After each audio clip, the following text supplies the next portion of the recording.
சொந்தம் எது சொந்தம்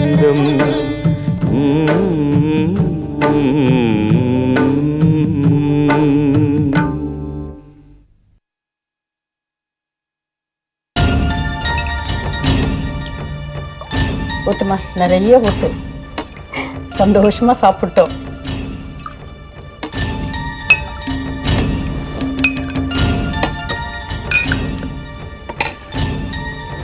இந்த அம்மனி அகிலா கிட்ட கொடுத்துரு.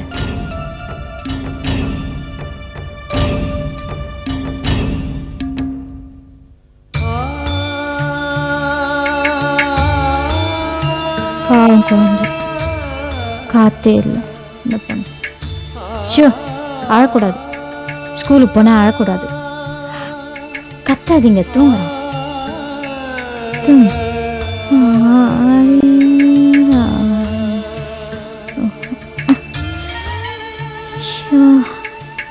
என்ன இது எப்படி கொசு கடிச்சிட்டு? அம்மா, அகிலாம்மா, இங்க வாங்கம்மா.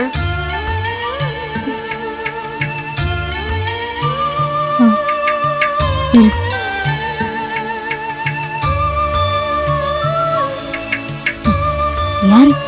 அம்மனே. அம்மா,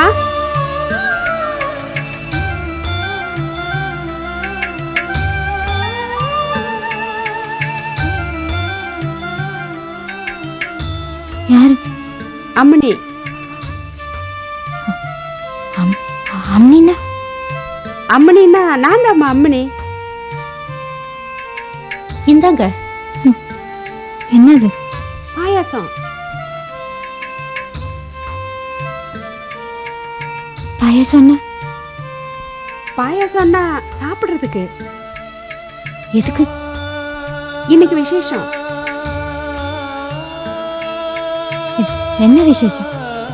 விசேஷம்னா அது வந்து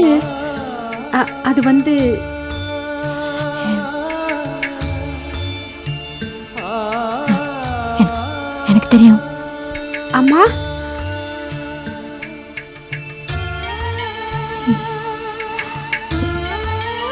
இன்னைக்கு அருண் பிறந்த நாள் தானே? அருண் தெரியுமா? அருண். ஆமாம்மா. என் குழந்தை அருண். ஆமாம்மா. தெரியாதா? தெரியும். அதான். ஆமா. எல்லாரும் வந்திருக்காங்களா? வந்திருக்காங்க. அப்புறம் என்னையும் கூப்பிடல? அம்மா, அது வந்து என்னையே கூப்பிடல? நீங்க இதை சாப்பிடுங்க. என் குழந்தை பிறந்த நாளைக்கு என்னையும் கூப்பிடல? அம்மா, அது நீங்க இதை சாப்பிடுங்க. நான் கண்டிப்பா கூட்டிட்டு போறேன். இப்ப கூட்டிட்டு போ. இது தோற கூட்டிட்டு போ. என்ன திறக்கிறேன். முதல்ல இதை சாப்பிடுங்க. கண்டிப்பா கூட்டிட்டு போறேன். கண்டிப்பா. இதை சாப்பிடுங்க.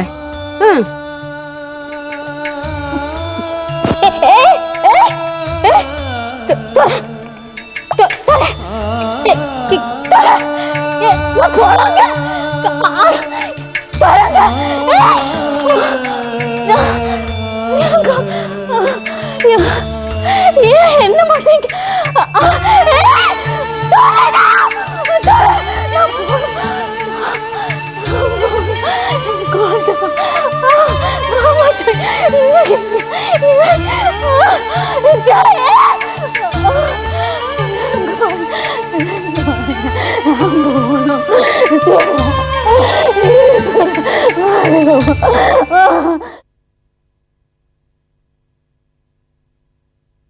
மம்மி, ஸ்வீட் எடுத்துக்கோங்க.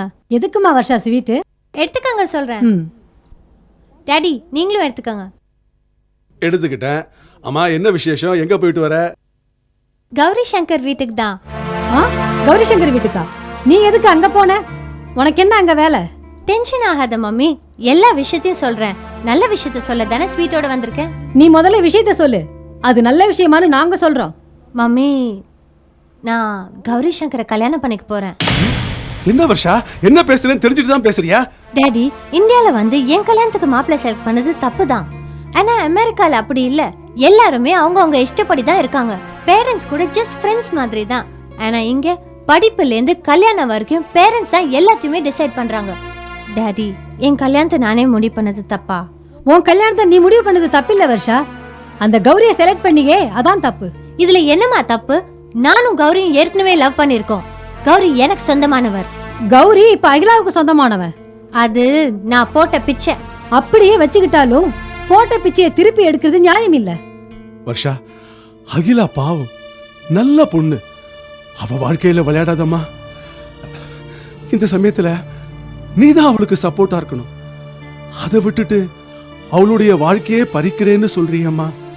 ஆமாம்மா, அகிலா மாதிரி ஒரு நல்ல பொண்ணுக்கு துரோகம் பண்றது ரொம்ப பாவம். அந்த பாவத்துக்கு நீ ஆளாயிடாத. என்னம்மா இது? பாவம் அது இதுன்னு 18th செஞ்சுரியில பேசுற மாதிரி பேசுற. கௌரிக்கு இன்னொரு கல்யாணம் பண்ணி வைக்கலான்னு அவங்க அம்மாவே சொல்லிட்டாங்க. கௌரிய நான் கல்யாணம் பண்ணிக்கலன்னா வேற ஒருத்தி கல்யாணம் பண்ணிப்பா. அப்படி ஏதாவது நடந்தா அகிலா உங்க மேல ஒரே ஒரு கம்ப்ளைண்ட் கொடுத்தாலே போதும். உங்களை எல்லாம் தூக்கி உள்ள வச்சிடுவாங்க. அப்புறம் வெளியே வரவே முடியாது. மம்மி, இப்ப வெளியில வர முடியாத நிலைமையில இருக்கிறது அகிலா தான். அவ பைத்தியக்காரி மாதிரி இருக்கா. அத காரணமா வச்சுதான் அவளை டைவர்ஸ் பண்ண ட்ரை பண்ணிட்டு இருக்கோம். வர்ஷா, இவ்வளவு நேரம் ஒரு வக்கீலா சொன்ன, நீ கேக்கல. இப்ப ஒரு தாயா சொல்ற. ஒரு அப்பாவி பெண்ணோட வாழ்க்கையை பறிக்காத, அப்புறம் நீ நல்லாவே இருக்க மாட்ட. இன்னும் எத்தனை நாளைக்கு தான் இந்த மாதிரி ஓல்ட் சென்டிமெண்ட்ஸை நம்ப போறீங்க? கொஞ்ச நாளைக்கு நான் சொல்ற மாதிரி நீங்க கேளுங்க, அப்பதான் திருந்துவீங்க. திருந்த வேண்டியது நாங்க இல்ல வர்ஷா, நீதான்.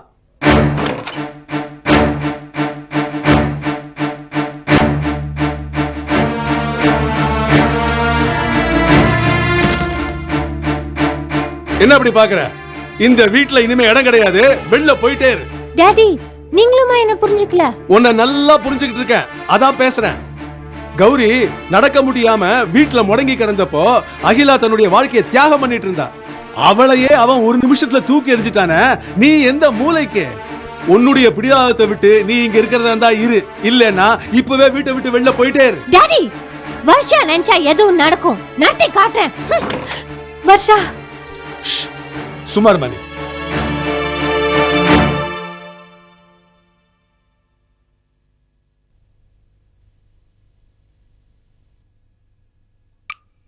அடடே, வாங்கம்மா உட்காருங்க. நானே உங்களை பார்க்க வரணும்னு நினைச்சேன். நீங்க நினைச்சதெல்லாம் நடக்குமா என்ன? வர்ஷாவுக்கும் கௌரிக்கும் கல்யாணம் பண்ணி வைக்கணும்னு கூட தான் நினைச்சீங்க. அது ஒரு நாளும் நடக்காது. என்ன சொல்றீங்க? வருஷா உங்க பொண்ணு. ஒரு பொண்ணுக்கு அமைகிற நல்ல வாழ்க்கையை கெடுக்கிற தாயை நான் இப்பதான் பாக்குறேன். உங்களை பாக்குற வரைக்கும் அவ என் பொண்ணாதான் இருந்தா. எப்ப கௌரிய கல்யாணம் பண்ணிக்கிறேன்னு சொன்னாலோ அப்பவே அவ என் மக இல்லேன்னு முடிவு பண்ணிட்டேன். எதுக்காக அப்புறம் இங்க வந்தீங்க? அகிலாங்கிற புண்ணியவதிக்காகத்தான். அவளுக்காக தான் நான் இங்க வந்திருக்கேன். அவளை இப்ப நான் பார்க்கணும். பார்க்க முடியாது, நீங்க வெளியே போங்க. ஒரு நிமிஷம். நான் வெளியே போனா நீங்கெல்லாம் உள்ள போக வேண்டி இருக்கும். சரிதான், பெத்த பொண்ணையே கூண்டில் ஏத்துறதுக்கு தயங்க மாட்டீங்க போல இருக்கு. தப்பு பண்ணவங்க யாரா இருந்தாலும் தண்டனையை அனுபவிச்சு தான் ஆகணும். அகிலா உங்களுக்கு என்ன துரோகம் பண்ணா? அவ இருக்கிற இடத்துல ஏன் பொண்ணை உட்கார வைக்க உங்களுக்கு எப்படி மனசு வந்தது? வர்ஷா என் வயித்துல பிறந்த பொண்ணுதான். ஆனா அகிலாவோட கால் தூசுக்கு கூட ஈடாக மாட்டா. அவளோட பாவம் உங்களை சும்மா விடாது. சாபம் கொடுக்கறதுக்காகவா இவ்வளவு தூரம் வந்தீங்க? உங்க பொண்ணுக்கு ஒரு நல்ல வாழ்க்கை அமையணுங்கிறதுக்காக தான் நான் இந்த ஏற்பாட்டையே பண்ணேன். அகிலாவும் என் மகதான்.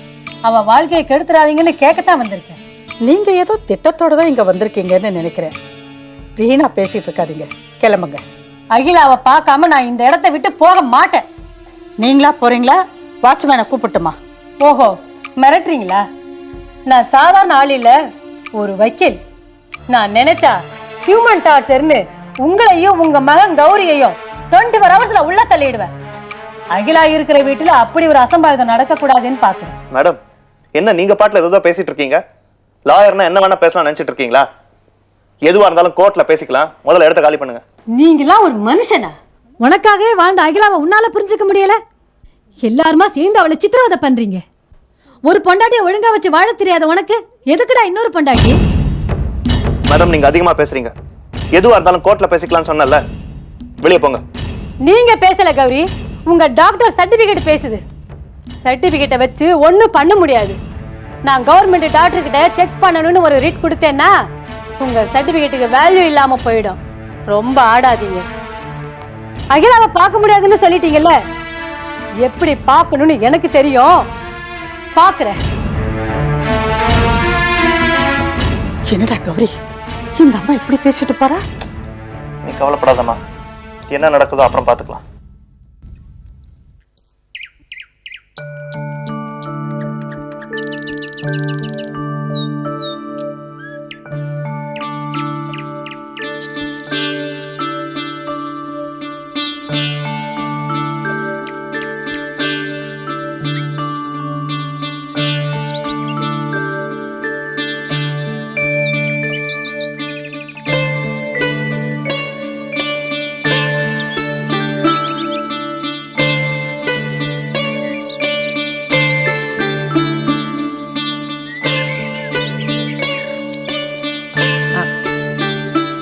ஏமா,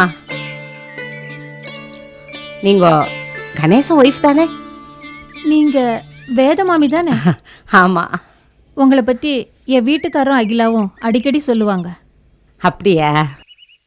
அது என்னவோமா, பூர்வ ஜென்ம பந்தம்னு சொல்வாளே, அப்படி ஒரு பந்தம் நேக்கும் அகிலாவுக்கும். தங்கம் நான் பெத்த பொண்ணு தான், அவன் மேலே இல்லாத ஒரு பிடிப்பு நேக்கு அகிலா கிட்ட இருக்கு.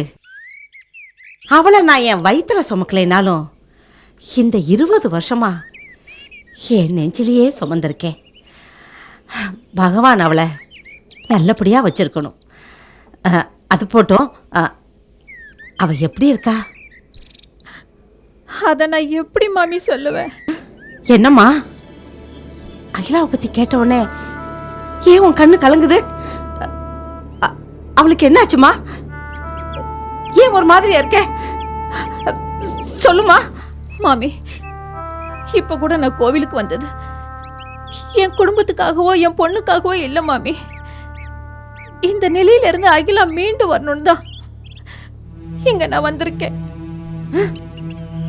என்னது, இப்ப இருக்கிற நிலைமையில இருந்து மீண்டு வரணுமா? என்னம்மா சொல்ற? அவளுக்கு என்ன ஆச்சு? ஐயோ ஐயோ, நேக்கு ஒண்ணுமே புரியலையே. ஐயோ பகவானே, இது என்னப்பா சோதனை? என்ன சோதனை? ஆமா மாமி, இது சோதனை தான் மாமி. உண்மையிலேயே இது சத்திய சோதனை தான் மாமி. இந்த சோதனையில இருந்து அகிலா மீண்டு வரணும்னா இந்த கடவுளை தான் கண்ணை திறக்கணும் மாமி. என்னம்மா சொல்ற? ஆமா மாமி, சிவசங்கர் அண்ணன் உயிரோடு இருந்த வரைக்கும் அகிலாவுக்கு ஆதரவா இருந்தாரு. அவரு போனதுக்கு அப்புறம் அகிலா அந்த வீட்டுல அனாதை ஆயிட்டா. அவர் செத்த போதே உண்மையும் செத்து போச்சு. அதுக்கப்புறம் அந்த அம்மா அந்த வீட்டுல ஆடாத ஆட்டம் இல்ல. அந்த ஆட்டத்துல அகிலாங்கிற ஓவியம் கொஞ்சம் கொஞ்சமா அழிஞ்சுகிட்டு இருக்கு மாமி. அகிலாவ ஒரு ரூம்குள்ள போட்டு அடைச்சு வச்சிருக்காங்க. என்னது, ஏன் அகிலாவையும் அடைச்சு வச்சிருக்கா? பாவட தாவணியை கட்டிண்டு மாமி மாமின்னு என்ன சுத்தி சுத்தி வளைய வருவாளே, அவளை அடைச்சு வச்சிருக்கா. கடவுளே, ஐயோ ஐயோ. அது மட்டும் இல்ல மாமி, அவளை கொஞ்சம் கொஞ்சமா கொடுமைப்படுத்தி முழு பைத்தியமாக்க முயற்சி பண்ணிக்கிட்டு இருக்காங்க மாமி. ஏம்மா, இதெல்லாம் அவளோட ஆத்துக்கா இருக்கு, தெரியுமா தெரியாதா? எப்படி மாமி, வீட்டுல நடக்கிற விஷயம் எந்த ஆம்பளைக்கு தெரியாம இருக்கும்?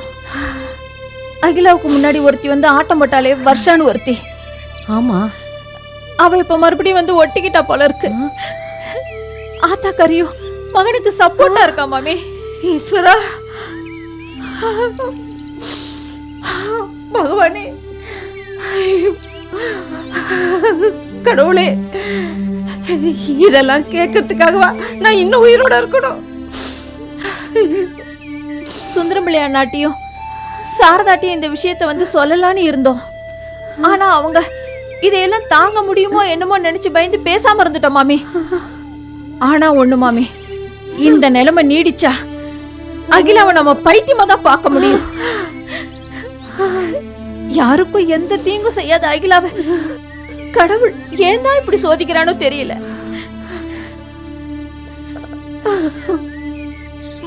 வரேன் மாமி.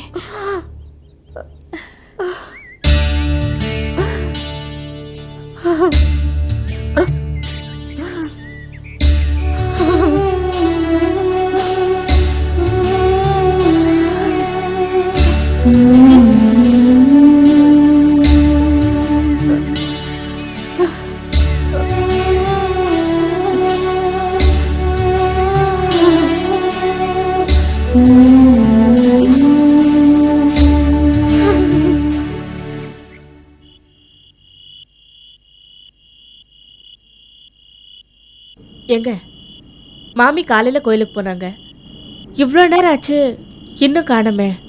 எந்த கோயிலுக்கு போனான்னு தெரிஞ்சா நான் போய் பார்த்துட்டு வந்துடுவேன். உன்கிட்ட ஏதாவது சொல்லிட்டு போனாங்களா? எந்த கோயிலுக்கு போறேன்னு ஒன்றும் சொல்லலைங்க. மாமி மேல்மருவத்தூர் போயிட்டு வந்ததுலேருந்தே இந்த மாதிரி தான் ஏதாவது கோயிலுக்கு போய்கிட்டே இருக்காங்க. அகிலா இந்த வீட்டை விட்டு போனதுலேருந்தே மாமி முகத்தில் சந்தோஷம் போயிடுச்சு. உண்மைதாங்க.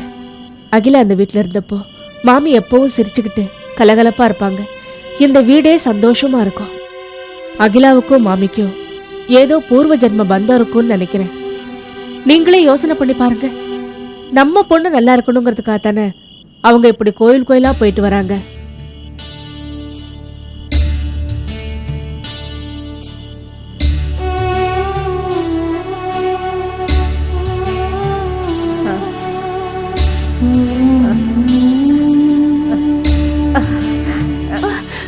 மாமி என்னாச்சு மாமி? வாங்க உட்காருங்க. என்ன மாமி? என்ன மாமி பாத்து? என்ன மாமி? என்னாச்சு மாமி? நேக்கு ஒண்ணு இல்லடி. நான் என்ன 100 வருஷமா வாழ போறேன். பகவான் அழிச்சுண்டா போறதுக்கு தயாரா இருக்கேன். அவன் உத்தரவுக்கு தாண்டி காத்துட்டு இருக்கேன். என் மாமி இப்படி எல்லாம் பேசிட்டு இருக்கீங்க. நீங்க பார்க்க வேண்டியது எவ்வளவோ இருக்கு. போதும் சுந்தரம்ல, போதும். நான் பார்த்தது கேட்டது எல்லாம் போதும். இனிமே மனசுலயும் தெம்பில்ல, உடம்புலயும் தெம்பில்ல. மாமி காலையில இருந்து நீங்க சாப்பிடாம இருக்கீங்கன்னு நினைக்கிறேன். வாங்க மாமி சாப்பிடலாம். வேணாண்டி, எனக்கு கொஞ்சம் கூட பசி இல்லை. என் சுந்தரம்பிள்ள அகிலாவை போய் அடிக்கடி பார்த்துட்டு வாங்கன்னு சொன்னேனே, கேட்டேல? மேனில் கல்லடி தாங்கிக் கொண்டே மீண்டும் மீண்டும் மீண்டும் தாய்ப்பாள்